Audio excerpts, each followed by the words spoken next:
How to log people out of your Netflix. Hey everyone, welcome to our channel.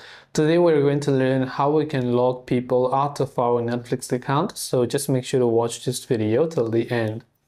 To log people out of our Netflix account, first of all, launch the Netflix application and log into one of your profiles. Once we've done that, what you have to do is tap on the My Netflix icon, which is at the bottom right corner of the screen. Once you tap on the My Netflix icon from the bottom right, at the very top right hand side, you can see the three lines icon. So just tap on the three lines icon from the top right hand side. Now, when you've done that, from the bottom, go to the option that says account and then just tap on it.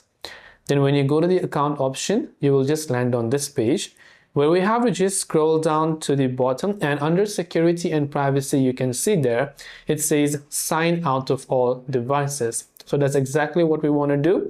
Tap on sign out of all devices. It might ask you for a confirmation to verify.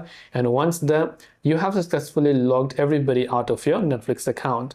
This way you can log people out of your Netflix. I hope the video helped you out, and if you have any questions, feel free to leave them down below. Thanks for watching till the very end of this tutorial, and see you soon in the next video.